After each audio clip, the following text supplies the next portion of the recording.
کی دعوت دیتے ہیں، نماز آپ کے گرنتھ کے اندر بھی موجود۔ یاد کیجئے اس وقت کو جب شری ہنومان جی شری رام چندر جی کے پاس آئے، کرائے پر لیا تھا، راون کے لنکے میں سیتا کا اپہرن ہوا تھا، اس کو چھڑانے کے لیے شری رام چندر جی نے کرائے پر لیا تھا شری ہنومان جی کو۔ تو ہنومان جی آئے، آ کر پوچھنے لگے how can I pray to God, ہم ایشور کی بھکتی کیسے کریں؟ تو شری رام چندر جی نے جواب دیا کہ you don't pray to me, you don't worship to me, آپ کو میری بھکتی نہیں کرنی، آپ کو میری عبادت نہیں کرنی، بلکہ آپ کو you have to pray to only one پرماتما، آپ کو ایک خدا کی، ایک ایشور کی پوجا کرنی، پرارتھنا کرنی۔ تو ہنومان جی نے کہا کہ کیسے، ہاؤ کین، کیسے؟ انہوں نے کہا کہ I'll explain you، ہم تمہیں بتاتے، میں انگلش میں بتا رہا ہوں، انہوں نے سنسکرت میں بتایا تھا۔ انہوں نے کہا کہ گھبراؤ مت، میں تمہیں بتا رہا۔ تو نماز کا طریقہ ہندو دھرم کے اندر آج تک کوئی سادھو سنت بتاتے نہیں ہیں کہ پوجا پتھما دارکا جیوا دیو دیدین مجیتے ترتیانن کو ڈلا کاریہ چترتر دیو چندر کا پنچم وندو سنیکتا۔ ہم جو نماز پڑھتے ہیں اتنی پوتر عبادت ہے کہ صرف قرآن میں نہیں ہے کہ اقیم الصلاۃ، نماز پڑھو، وَأْمُرْ أَهْلَكَ بِالصَّلَاةِ، گھر کے اندر عورتیں اپنے بچے کو، اپنے بیٹے کو، اپنی بیٹی کو، اپنے شوہر کو اور خود بھی پابندی صلاۃ کریں۔ وَأْمُرْ، آرڈر کرو، أَهْلَكَ، گھر کے فیملی ممبر کو، بالصلاۃ، کھانے کا دعوت کرنے کا نہیں، نماز پڑھنے کا۔ بچہ کھانے آتا ہے، آپ کہو کہ بیٹے وضو کر لو، ذرا 2 رکعت نماز پڑھ لو۔ اگر صرف آپ 5 مہینے تک اس بچے پر ایکسپیرینس کیجئے، اگر آپ کا وہ بچہ نمازی نہ ہو جائے، اور بچپن میں جو عادت بچے کو ڈل جاتی ہے تا حیات اس بچے کی وہی عادت رہتی۔ اگر میری مائیں چاہیں، سماج کی بہو چاہیں، تو ایک ایک بچے کو، بچیوں کو نماز کا پابند بنایا جا سکتا۔ آپ کا شوہر بے نمازی ہے، آتے ہیں گھر پر، تو آپ بائیکاٹ کیجئے، آپ کہیے کہ گھر پہ کھانا نہیں بنا ہے، کھانا چاہیے تو پہلے نماز پڑھیا۔ آپ پیار سے، اچھے انداز میں ان کو سدھارنے کی، نماز پڑھانے کی غرض سے اگر آپ یہ کرتے ہیں، کہتے ہیں، انشاءاللہ خود ان کو شرم آئے گی۔ میری بیوی ہو کر مجھے نماز کے لیے کہتی، لیکن شرط ہے پہلے آپ نماز پڑھیں۔ ان کو خود شرم آئے گی کہ میری وائف ہے اور مجھے نماز کے لیے کہہ رہی، اور کھانا مجھے اس لیے نہیں ملنا ہے کہ میں نمازی نہیں ہوں، نماز نہیں پڑھ رہا ہوں۔ میرے بھائیو، اگر آپ نماز کے عادی بن جائیں گے تو یہ کوئی گناہ نہیں ہے۔ دوسری بڑی، سب سے بڑا سوال حشر کے میدان میں ایمان کے بعد اگر کوئی ہوگا تو اسی نماز کے بارے میں پوچھا جائے گا آپ سے۔ اولین پرشش نماز بوت، سب سے پہلے سوال ایمان کے بعد اسی نماز کا ہوگا کہ نماز کے لیے تو کوئی بینک بیلنس کی ضرورت نہیں تھی، نماز کے لیے کوئی امیر غریب کی بات نہیں تھی، کوئی مالدار ہو یا کوئی غریب ہو، زکوٰۃ مالدار پر فرض ہے، روزہ تندرست پر فرض ہے، اگر بہت زیادہ بیمار ہے، نہیں ہے شکتی تو فدیہ دے دے، لیکن روزے کے اندر بھی کچھ سٹیپ ہیں، حج کے اندر بھی یہ سٹیپ ہے، جو مالدار ہے انہی پر حج فرض ہے، لیکن نماز اور ایمان the same، امیر ہو کہ غریب ہو سب کے اوپر فرض ہے۔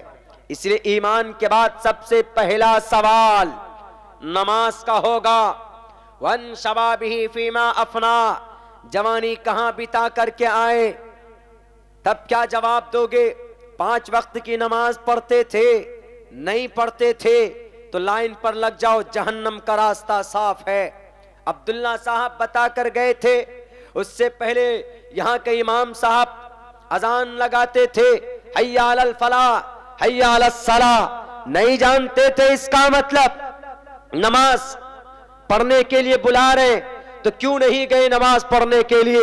میرے مسلم بھائیو ذرا سوچو اس وقت ہم کیا جواب دیں گے. اور یہ ہونا ہے، یونیورسل ٹروتھ ہے، یہ سوال آپ سے پوچھا جائے گا کل قیامت میں مرنے کے بعد.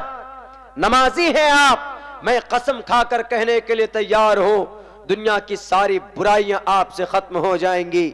if you continue pray, if you continue offer salah in 24 hours, 24 گھنٹے میں اگر آپ نماز پڑھتے ہیں تو آپ سے تمام برائیاں ختم کی جا سکتی.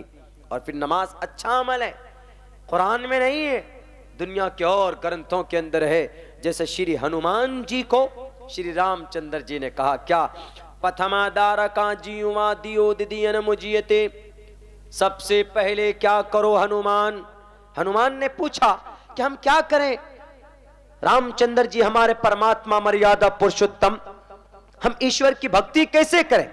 انہوں نے کہا پتھما دارکا پرتھم، سب سے پہلے پتھما دارکا جیوا، سب سے پہلے سیدھے کھڑے ہو جاؤ، سب سے پہلے سیدھا کھڑا ہو جاؤ. دیو دیدین مجیتے، دوسرے نمبر پر دنڈوت کرو. نماز میں سب سے پہلے ہم کیا کرتے ہیں؟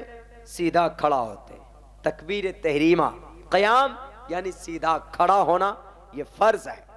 دوسرے نمبر پر ہم کیا کرتے ہیں؟ قرآن کریم کی تلاوت وغیرہ کرتے ہیں. ترتیب تھوڑی الٹی ہے لیکن نماز کا حکم ہے. نماز کے بارے میں دیو دیدین مجیتے، دنڈوت کرو. دنڈوت مطلب سجدہ کرو. اور ہم لوگ جب نماز پڑھتے ہیں تو نماز میں سجدہ کرتے ہیں. تریتیانن کو ڈلا کاریہ، تیسرے نمبر پر کنڈلی مار کر بیٹھ جاؤ. اور جب قاعدہ کرتے ہیں، تشہد میں بیٹھتے ہیں تو کنڈلی مار کر بیٹھتے ہیں، دونوں پاؤں کو موڑ لیتے ہیں، سمیٹ لیتے ہیں، اس کے اوپر زانو سمیت بیٹھ جاتے ہیں.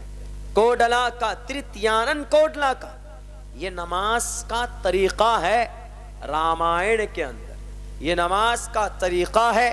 شری رام چندر جی کے اپدیش کے اندر جو ہنومان کو بتا رہے، اور نماز کا طریقہ محمد علیہ السلام نے بھی 1450 سال پہلے اپنے صحابہ کرام کو بتایا ہے کہ نہیں بتایا؟ تمام چیزوں کا حل اسی نماز کے اندر اللہ تبارک و تعالی نے رکھا. چتر دیو چندر کا چوتھے نمبر پر اللہ تبارک و تعالی چتر دیو چندر کا چوتھے نمبر پر کیا کرنا ہے؟ تھوڑا جھکنا ہے.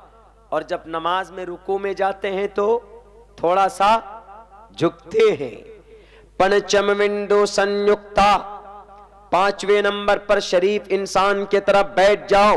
اور جب آپ نماز پڑھتے ہیں، قاعدہ خیرہ کرتے ہیں، سلام پھیرنے کا وقت آتا ہے تو آپ خاموش ایک شریف انسان کی طرف بیٹھ جاتے ہیں کہ نہیں بیٹھ جاتے؟ میرے بھائیو، آج ہم دھڑلے سے نماز چھوڑ دیتے. حضرت علی رضی اللہ تعالیٰ عنہ کو تیر لگا تھا، نماز کے اتنے بڑے دیوانے تھے. نماز کے بغیر کوئی عالم نہیں، نماز کے بغیر کوئی ولی نہیں ہو سکتا، نماز کے بغیر کوئی نبی نہیں ہو سکتا، نماز کے بغیر کسی رسول کی رسالت مکمل نہیں، نماز کے بغیر کسی صحابی کی صحابیت منظور نہیں. نماز ایک ایسی عبادت ہے، کھڑے ہو کر پڑھ سکتے ہیں تو پڑھیے، بیٹھ کر پڑھ سکتے ہیں تو پڑھیے، لیٹ کر پڑھ سکتے ہیں تو پڑھیے. تب بھی اگر آپ کو قدرت نہ ہو تو آپ اشارے سے نماز پڑھیے، لیکن نماز کی کسی بھی صورت میں معافی نہیں ہو سکتی ہے. نماز آپ کو پڑھنا پڑے گا. صحابہ کرام کی زندگی اٹھا کر دیکھیے. حضرت عمر فاروق کو خنجر مارا گیا، خون کا فوارہ نکل گیا، لیکن تب بھی نماز انہوں نے پوری کی. حضرت علی رضی اللہ تعالیٰ عنہ کو تیر لگا تھا ایک جنگ میں، بڑے بڑے حکیم نے، حکماء نے کوشش کی اس تیر کو نکالنے کی. کسی نے مشورہ دیا کہ لوگو، اے حکماء لوگ، تم اس تیر کو بھی مت نکالو، ایک ہی وقت ہے جب تم اس تیر کو نکال سکتے ہو۔ انہوں نے کہا کہ بتاؤ وہ کون سا وقت ہے؟ کہا یہ ایک ہی وقت ان کا کنیکشن دنیا سے ٹوٹ جاتا ہے، اللہ سے جڑ جاتا ہے، اللہ سے کنیکٹڈ ہو جاتے، اور وہ وقت ہے نماز کا وقت۔ تو حضرت علی رضی اللہ تعالیٰ نماز کی نیت باندھتے، وہ جنگ میں جو تیر لگا تھا، وہ جو لٹک رہا تھا، سارے صحابی کوشش کر کے تیر کو نکالا، خون نکل پڑا۔ تو حضرت علی نے کہا اور تم لوگ اس لیے جمع ہو، نماز پوری کرنے کے بعد انہوں نے پوچھا تم لوگ اس لیے جمع ہو کہ تم لوگ تیر نکالو گے، لیکن یہ تیر نکلے گا نہیں۔ صحابہ نے کہا کہ اے امیر المؤمنین، صحابہ نے کہا اے اللہ کے پاک اللہ کے نبی کے داماد محترم، آپ اس گمان میں ہیں کہ ہم تیر نکالیں گے؟ وہ تو ہم اسی وقت نکال چکے جب آپ نماز میں تھے۔ نماز اس طریقے سے وہ لوگ پڑھتے تھے۔ تو تبھی تو یہی وہ حضرت علی ہیں جنہوں نے نعرہ تکبیر بلند کر کے 2 ٹن کا جنگ خیبر کا دروازہ ایک ہاتھ سے اکھاڑ کر پھینک دیا تھا۔ آج پورے ہندوستان نہیں، پوری دنیا کے اندر 2 ارب 1 کروڑ 92 98 1 ارب 98 کروڑ مسلمان ہیں۔ یہ پروٹیسٹ کرتے ہیں، یہ جگہ جگہ نکلتے ہیں میدان میں، ان کے پروٹیسٹ کے اندر